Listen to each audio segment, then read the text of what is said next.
आज की बात अब हर शाम सोमवार से शुक्रवार 8:30 बजे से।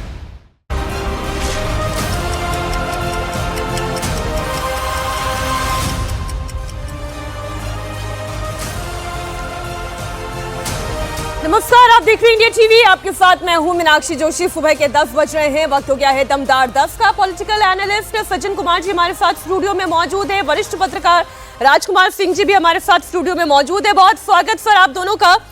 और सबसे बड़ा विषय तो चंदा चोरी का है, जो इस वक्त पूरे देश में सुर्खियां बटोर रहा है। राम मंदिर में चंदा चोरी के महापाप की हम बात करेंगे, जिसमें एक्शन का वक्त नजदीक आ रहा है। राम मंदिर की चढ़ावा चोरी के मामले में एसआईटी की प्रारंभिक रिपोर्ट आ गई है। रविवार की शाम एसआईटी टीम ने सीएम योगी से मुलाकात की। टीम ने सीएम योगी को 6 दिन में 60 घंटे तक हुई जांच की पूरी डिटेल दी। जानकारी के मुताबिक 150 पन्नों की रिपोर्ट में एसआईटी ने राम मंदिर के कई कर्मचारियों पर एक्शन की सिफारिश की है। हालांकि एसआईटी ने ट्रस्ट के किसी बड़े पदाधिकारी का जिक्र नहीं किया है। मंदिर में पैसे की गिनती, पैसे का रखरखाव, उसका सिस्टम खामी दिखाई दी है। एसआईटी रिपोर्ट में ट्रस्ट और एसबीआई के कर्मचारियों के भी नाम शामिल हैं, जो दान की गिनती में शामिल थे।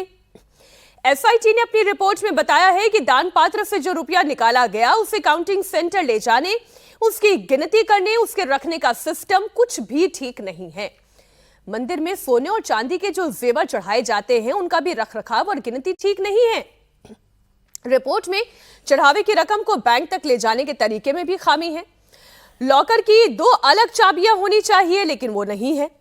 चढ़ावा चोरी केस में एसआईटी को अब तक जो पूछताछ में और जो अभी तक उन्होंने सबूत खंगाले हैं, उसमें जो जानकारी मिली है, उसमें 25 ऐसे लोग हैं जिनका रोल संदिग्ध है। 150 लोगों से पूछताछ हुई और 25 लोगों का रोल संदिग्ध माना गया है। एसआईटी की सिफारिश पर अब इन लोगों के खिलाफ कार्रवाई कभी भी हो सकती है। इसके संकेत एसआईटी के आदेश में दिखाई दे रहे हैं। एसआईटी ने श्री राम जन्मभूमि तीर्थ क्षेत्र ट्रस्ट के पदाधिकारियों पर जिले से बाहर जाने पर रोक लगाई। जिन कर्मियों का नाम चढ़ावा चोरी में शामिल है, उन पर भी अयोध्या से बाहर जाने पर रोक लगा दी गई है। राम मंदिर चढ़ावा चोरी में एसआईटी के रेडार पर रामशंकर यादव उर्फ टिन्नू सबसे ऊपर है, क्योंकि टिन्नू यादव के पास राम मंदिर के चढ़ावे की पूरी जिम्मेदारी थी। इस बीच मंदिर से जुड़े हुए एक और शख्स का नाम सामने आया है। यह नाम है फूलकांत मिश्रा, जिनकी तस्वीर आप देख रहे हैं। फूलकांत मिश्रा के पास राम मंदिर के आभूषणों की देखभाल और रखरखाव की जिम्मेदारी थी। फूलकांत मिश्रा कुछ साल पहले तक अयोध्या में एक छोटी सी दुकान में रत्न और नग बेचा करता था और लोगों का भविष्य बताता था। लेकिन आज उसके पास 4 बड़ी गाड़ियां हैं। अयोध्या के पौष इलाके में अपना बंगला है। फूलकांत मिश्रा भी टिन्नू यादव की तरह ही ट्रस्ट के महासचिव चंपत राय का करीबी है। मंदिर में जहां ट्रस्ट की परमिशन के बिना कोई जा नहीं सकता, वहां फूलकांत की पहुंच बड़ी आसान थी। हालांकि फूलकांत के परिवार का दावा है कि उसका राम मंदिर मैनेजमेंट में कोई दखल नहीं है, जबकि जो खुलासा हुआ है उसके मुताबिक फूलकांत दान दक्षिणा मैनेजमेंट में शामिल है। राम जन्मभूमि ट्रस्ट का मुकदमा जो चलता है, उसका केवल पैरवी करने जाता है कचहरी, हाई कोर्ट या सिविल कोर्ट। बाकी मंदिर के अंदर उसकी कोई जिम्मेदारी नहीं है, वो जाता भी नहीं है मंदिर के अंदर। मैं दावे के साथ कह सकता हूं कि सालों हो गया वो मंदिर के अंदर जाता ही नहीं है। सर, आपके इस पहले दावे को झुठलाते हुए मैं कुछ तस्वीरें आपको दिखा देना चाहता हूं। ये आपके साकेत रतन हाउस की तस्वीर है। किसका फोटो है? ये फूलकांत का है। फूलकांत का। अब देखिए, फूलकांत जी ने यहाँ पर उपराष्ट्रपति के साथ दिख रहे हैं मंदिर में। एक चीज बता दें, सुनिए। अगला देखिए, अभी हेमा मालिनी के साथ दिख रहे हैं। हाँ। ये आपकी विश्वकर्मा पूजा पे जो वाहन है, यहाँ केंद्रीय मंत्री के साथ दिख रहे हैं। हाँ। तो जब वो राम मंदिर में किसी भूमिका पे नहीं है, तो वहाँ हर बड़े आयोजन पर वो हर वीआईपी के साथ कैसे दिखते हैं? मैं बता रहा हूँ ना, हमारी पूरी बात सुनिए। जैसे आपने कहा वो कहे भी नहीं, मैंने आपको झुठला दिया। एक मिनट, ये सारे फोटो साल भर से पहले का है जो आप दिखा रहे हैं, ठीक है? ये मैं दावे के साथ कह रहा हूँ, अभी भी कह रहा हूँ। ये राम जन्मभूमि का केवल मुकदमे की पैरवी देखता है। आज से जब मंदिर शुरुआत हुआ था, तो केवल 1 महीने के लिए उसकी जो है चंपत जी ने वहां ड्यूटी लगाई थी। अब ये फूलकांत मिश्रा हो या फिर ये टिन्नू यादव हो, इतना तो पता है कि ये चंपत राय के नीचे काम कर रहे थे। इनके दान दक्षिणा में दखल अंदाजी हो कैसे गई, सबसे बड़ा सवाल तो यही है, क्योंकि एसआईटी की रिपोर्ट ये कह रही है कि एक खामी नहीं है, गिनती में खामी है, पहुंचाने में खामी है, सीसीटीवी की फुटेज में खामी है, वहां पर भी चीजें गायब है, तो हर लेवल पर फ्रॉड हो रहा था। बिल्कुल। और उसके साथ देखिए ये भी दबे जुबान से लोग कहते थे कि जो गहने वगैरह जो भक्त बहुत सारे आते थे चढ़ाते थे, उसको लेके भी लोग कोई रिकॉर्ड ही नहीं कहा है करते उसका। थे कोई रिकॉर्ड नहीं है, कोई पर्ची नहीं तो ये दी पूरी जाती की थी। पूरी प्रणाली जो है वो है कि आपने एक सिस्टमिक अरेंजमेंट ही नहीं किया था, सारा एडहॉक सिस्टम चल रहा था कि कोई किसी से नजदीक है, विश्वास है आपका उस पे, उसे आपने किसी महत्वपूर्ण जिम्मेदारी दे दी। सबसे बड़ी बात है जहां पे औसतन 1 लाख लोग प्रतिदिन और भक्त जो है पूरे दुनिया से आके वहां पे दर्शन करते हैं, वहां पे आस्था की इतनी बड़ी बात है और इतनी बड़ी चूक आपसे हो गई कि आपने संज्ञान में नहीं लिया था। तो ये सारा सिस्टम अभी देखिए, एक तो है पारदर्शिता हो, दूसरे जो मंदिर है उसमें बेस्ट प्रैक्टिसेस क्या है उसको लिया जाए, और उसके अलावा इन लोगों पे तो कार्रवाई हो ही हो जो बड़े ट्रस्टी हैं, चाहे चंपत राय जी हो या कोई और भी हैं, उन्हें अपने पद से इस्तीफा देना चाहिए फिलहाल, कुछ ना जब कुछ तक तो एक पूरी नैतिक जांच- क्योंकि देखिए ये आस्था की बात है, ये कोई पॉलिटिकल मैटर या पॉलिसी मैटर नहीं है, ये तो लाखों करोड़ों श्रद्धालुओं के आस्था से जुड़ा हुआ चीज है। कितने संघर्ष के बाद वहां पे राम मंदिर बना है, और ऐसी बात होगी तो ऊपर के लोगों पे भी तो कोई जिम्मेदारी है। केवल आप इन 25 लोगों पे कार्रवाई करें, किसी पे करें, इनको वहां पे लगाया किसने, ये भी तो जिम्मेदारी तय हो। और जब हम इसके पॉलिटिकल इम्प्लीकेशन की भी बात करते हैं तो टिन्नू यादव और फूलकांत मिश्रा से ज्यादा सवाल वहां के बड़े बड़े नामों पर है, और वो नामों पर इसलिए सवाल है क्योंकि उनके ऊपर ये जिम्मेदारी थी कि वहां पर सब कुछ सही तरीके से काम हो, और इसलिए टारगेट भी आप देखें तो इन छोटे नामों पर नहीं, पॉलिटिकल टारगेट भी उन बड़े नामों पर है। देखिए, एक तो अभी बात हुई कि कोई सिस्टम बना नहीं, मैं थोड़ा उसको अलग नज़रिए से देखता हूँ। एक सिस्टम तो बनाया गया, पर वो पारदर्शी तरीके से काम करने के बजाय चढ़ावे में चोरी कैसे हो सकती है, हेरा फेरी कैसे हो सकती है, उसका सिस्टम बनाया गया, और उस सिस्टम के लिए अपने अपने मोहरे वहाँ सेट सेट किए गए। ये तो प्यादे हैं जो हम लोग देख रहे हैं, मुखौटे हैं। तो इनको जिन्होंने वहाँ बिठाया, जिस एजेंडा के साथ बिठाया, ये उनका काम कर रहे थे, पहली बात। दूसरी बात, इनके खिलाफ तो कार्रवाई होनी ही चाहिए और होगी ही, उसमें कोई डाउट नहीं है। अब सवाल आता है कि जो इनके पीछे के लोग हैं, जिनके लिए काम कर रहे थे, या जिन पर यह जिम्मेदारी थी कि कोई पारदर्शी व्यवस्था बने जिसमें लोगों की आस्था अक्षुण्ण रहे और आस्था लोगों की बढ़े मंदिर के संचालन को लेके, तो उन लोगों के खिलाफ अगर कार्रवाई नहीं हुई तो इस कार्रवाई का कोई मतलब नहीं है। इसको आप लिपापोती कहेंगे तो ज्यादा बेहतर होगा। अभी राजनीतिक जिम्मेदारी की बात आई, हम बयानबाजी छोड़ देते हैं। ठीक है, मुलायम समाजवादी पार्टी, अखिलेश यादव क्या कहते हैं, कांग्रेस क्या कहती है, बाकी दल क्या कहते हैं, छोड़ देते हैं। राजनीति है, एक दूसरे पर आरोप लगाएंगे। दो चीजें बहुत स्पष्ट हैं, इनमें कोई बहस की गुंजाइश नहीं। राम मंदिर का आंदोलन राष्ट्रीय स्वयंसेवक संघ जी। और उससे जुड़े संगठनों ने चलाया।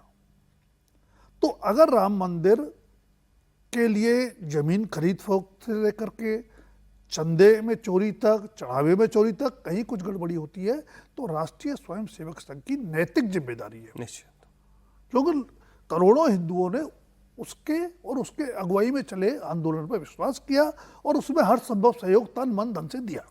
इसमें आप विश्व वो हिंदू नैतिक परिषद जिम्मेदारी। की भी आप बात जी मैडम। करें, क्योंकि हाँ, आप वो उसी RS का अंग है, जी, कोई जी। अलग नहीं है, वो उसी के परिवार का अंग है। एक दूसरी राजनीतिक बात कहूं मैं, नरेंद्र मोदी को राम मंदिर के नाम पर जनादेश मिला। जी, नरेंद्र मोदी ने प्रधानमंत्री के रूप में जाके वहां प्राण प्रतिष्ठा की। तो राजनीतिक जिम्मेदारी, देखिए जनता ने विश्वास किया प्रधानमंत्री पर और राष्ट्रीय स्वयंसेवक संघ पर, तो राजनीतिक और नैतिक जिम्मेदारी इन दो लोगों की बनती है, और ये दो लोग ऐसे हैं जिन पर अभी कोई संदेह की गुंजाइश नहीं है। बिल्कुल नहीं है, और इसलिए इन्हीं उम्मीद पर भी ज्यादा है, सारी उम्मीदें उन्हीं पर इसलिए उम्मीद भी ज्यादा है, और इसलिए एक्शन की तैयारी में भी है सीएम योगी आदित्यनाथ। एसआईटी के रेडार पर मंदिर का एक और कर्मचारी सुमेश आनंद भी है। सुमेश आनंद इस वक्त राम मंदिर में यात्री सेवा केंद्र में तैनात है। सुमेश आनंद पर आरोप है कि चंदे के पैसा लेकर वो फरार हो गया। हालांकि इंडिया टीवी से फोन पर बात करते हुए सुमेश आनंद ने यह दावा किया कि वो अयोध्या में ही मौजूद है। गोपाल राव से उसकी कोई रिश्तेदारी नहीं है। पहले सुमेश को गोपाल राव का भतीजा बताया गया था। सुमेश आनंद ने कहा कि वो एसआईटी जांच के बाद बोलेगा। एसआईटी जांच पूरी होने के बाद ही वो सामने आएगा। अब राम मंदिर मामले पर समाजवादी पार्टी के अध्यक्ष अखिलेश यादव लगातार सरकार पर हमलावर हैं। पहले उन्होंने सोशल मीडिया पर सरकार और एसआईटी पर तंज किया। अखिलेश यादव ने एसआईटी को सावधान करते हुए लिखा, एसआईटी ध्यान रखे कहीं जांच की रिपोर्ट ही चोरी ना हो जाए, और फिर कहेंगे 15 दिन और इंतजार कर लो। दिन इसलिए बढ़ा रहे हैं क्योंकि सबूत ठिकाने लगा रहे हैं। तो देखिए, राजनीतिक टीका टिप्पणी तो होती रहेगी, लेकिन महत्वपूर्ण यह है राम भक्तों के लिए कि चंदा चोरी का पूरा हिसाब सामने आए, जितनी चोरी है उसकी रिकवरी हो, और रिकवरी होने के साथ साथ जिन ने चोरी की है उनके घर पर भी बुलडोजर एक्शन हो। इससे कम में राम भक्त तो मानेंगे नहीं, क्योंकि यही योगी आदित्यनाथ की कार्यप्रणाली रही है, यही उनका लॉ एंड ऑर्डर प्रशासन रहा है। बात महाराष्ट्र की इसलिए कर लें क्योंकि एक ऑपरेशन जो है वो महाराष्ट्र में चल रहा था, और उस पर चुटकी लेते हुए महाराष्ट्र के मुख्यमंत्री ये कह रहे हैं कि ऑपरेशन हो चुका है, बॉडी बिल्कुल ठीक है। पहले पार्टी के सांसदों की बगावत रोकने के लिए मातोश्री में उद्धव ठाकरे ने बैठक बुलाई, लेकिन वो कामयाब नहीं रहे। 9 में से 6 सांसद बागी हो गए। अब विधायकों की बगावत को रोकने के लिए आज बैठक बुलाई गई है। यह बैठक आज पार्टी कार्यालय शिवालय में होगी। सबकी नजर आज की बैठक पर टिकी हुई है। आज ये साफ हो जाएगा कि उद्धव के 20 में से कितने विधायक मीटिंग में पहुंचते हैं। इससे पहले जब 14 जून को उद्धव ठाकरे ने मातोश्री में सांसदों की बैठक बुलाई थी, तब 9 में से केवल 4 सांसद ही मातोश्री पहुंचे थे, जबकि 5 सांसदों को वर्चुअली जुड़ने का दावा किया गया था। वर्चुअली जुड़ने वाले 5 सांसदों के अलावा मातोश्री पहुंचने वाले एक सांसद ने बगावत की, स्पीकर से मिलकर अलग गुट को मान्यता देने की मांग की। उधर शिंदे सेना ने यह दावा किया है कि उद्धव के 20 में से 16 विधायक हमारे संपर्क में हैं, जिसके बाद आज की बैठक पर सबकी नजर है। ऑपरेशन टाइगर को लेकर Shiv Sena chief Maharashtra deputy CM Eknath Shinde ने बयान दिया। शिंदे ने कहा कि जल्द ही ब्रेकिंग न्यूज मिलेगी, क्योंकि वो कोई ऑपरेशन अधूरा नहीं छोड़ते। और मुख्यमंत्री फडणवीस ने भी चुटकी ली और कहा ऑपरेशन बिल्कुल कामयाब रहा, बॉडी सलामत है। आम्ही ऑपरेशन अर्धवट करत नाही, फुलप्रूफ करतो, आणि ते तुम्हाला माहीत आहे, अनुभवी आहे। ओमराजे निंबाळकरांच्या बाबतीत आपण म्हटलं, खरं म्हणजे काल त्यांच्या वडिलांच्या हत्येचा खटला कोर्टामध्ये निर्णयासाठी होता। ऑपरेशन यशस्वी आहे आणि बॉडी एकदम सुदृढ आहे।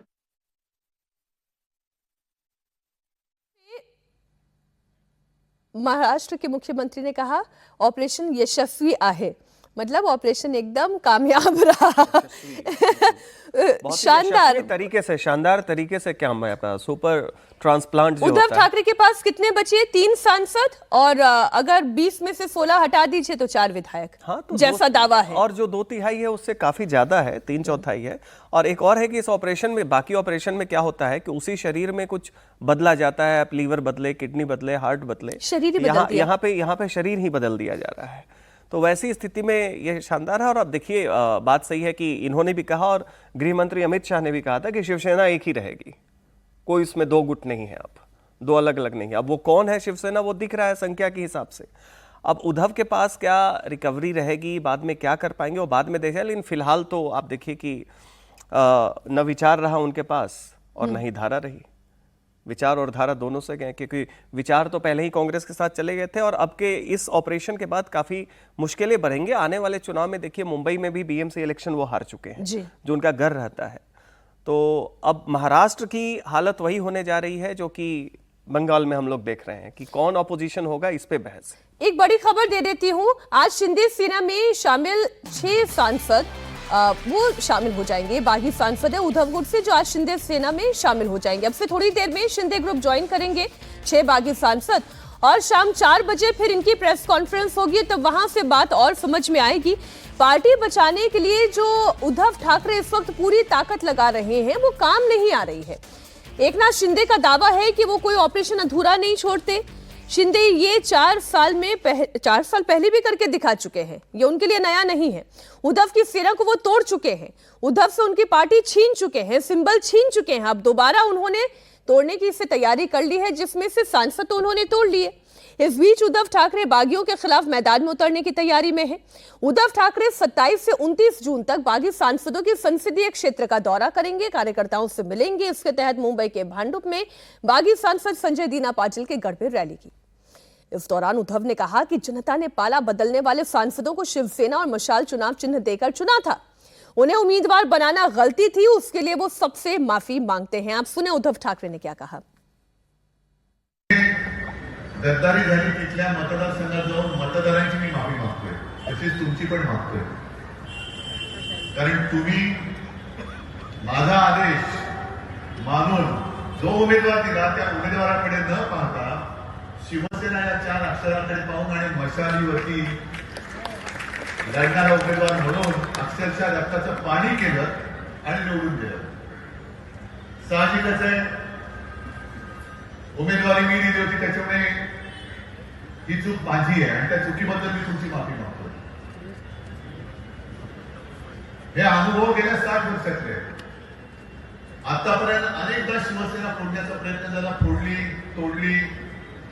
शिवसेना कशी कमजोर होईल याचा प्रयत्न केला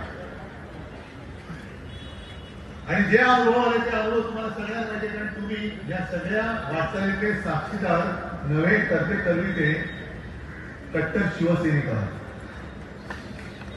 कारण अनेक केली जात आहे,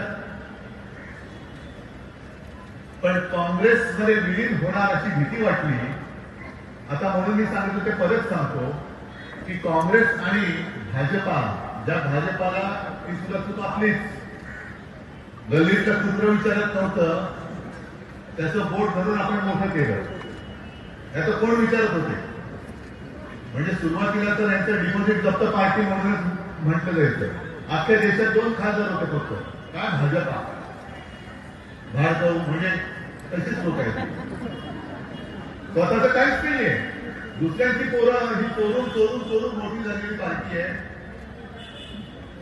आणि 2 खासदार असलेला हा पक्ष आज त्या मोठ्या मेजाशीच मिळवतो। पण काँग्रेस बरोबर 30 वर्ष म्हणजे आपल्या सगळ्यांची राजकीय कारकीर्द ही काँग्रेस बरोबरच्या राजकीय वैरात गेली, बरोबर ना?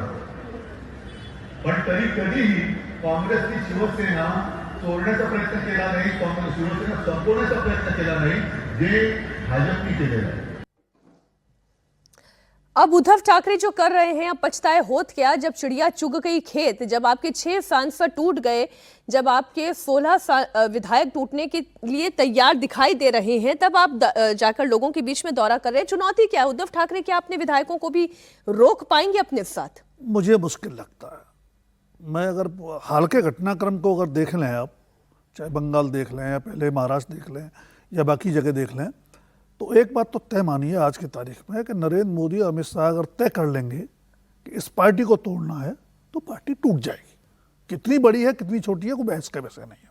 दूसरी बात, उद्धव ठाकरे अब जो माफ़ी मांग रहे हैं ना, गद्दारों को टिकट दिया, सब किया, उद्धव ठाकरे को माफ़ी मांगना चलो ठीक है, मांगनी चाहिए। अगर आपने गलत लोग चुने टिकट देने के लिए तो आपको माफ़ी मांगनी चाहिए, लेकिन उद्धव ठाकरे को कहीं ना कहीं अपनी राजनीति पर भी आत्मविश्लेषण करना चाहिए। शिवसेना बाला साहेब ठाकरे ने बनाई थी कांग्रेस के खिलाफ। आप सत्ता के लिए, मैं ये नहीं कह रहा कि उसमें बीजेपी बिल्कुल निर्दोष थी, सत्ता के बंटवारे में दोनों में क्या सहमति हुई, लेकिन आप यू टर्न लेकर के वहां नहीं जा सकते जिसके खिलाफ आपने शुरुआत की थी। थोड़ा बहुत विचलन होता है, आप 360 डिग्री का टर्न नहीं ले सकते इस तरह। तो जैसा अभी सज्जन कह रहे थे कि आपने पहले विचार छोड़ दिया। शिवसेना की पहचान क्या थी? हिंदुत्व। बीजेपी की पहचान क्या? हिंदुत्व। दोनों इसीलिए नेचुरल एलाइज थे, और महाराष्ट्र में जब साथ आए तो एक विनेबल तो बन ही गया, अनबीटेबल कॉम्बिनेशन बन गया वो।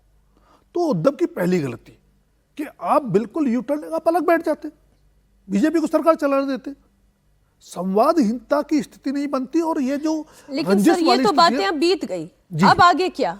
अब मुझे लगता है कि उद्धव ठाकरे को जो उनकी राजनीतिक क्षमता को लेके मुझे थोड़ा संदेह हमेशा से रहा है। शिवसेना 60 साल हो गए भी 19 जून को जी, 60 साल में 6 बार टूटी। उस 6 बार में से 4 बार उद्धव ठाकरे के टाइम में टूटी है। तो उद्धव ठाकरे ने एक भी बार कोई सबक सीखने की जरूरत नहीं समझी। उद्धव ठाकरे उस तरह के तेवर के लिए भी नहीं जाने जाते और संघर्ष के लिए भी नहीं जाने जाते जैसे राज ठाकरे जाने जाते रहे हैं।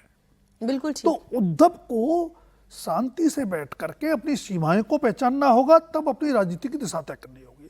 अभी जिस महाविकास आघाड़ी के साथ वो राजनीति कर रहे हैं उसमें शामिल सभी दलों की वही दिशाहीनता है। शरद पवार की पार्टी बचेगी कि टूटेगी किसी को नहीं मालूम है।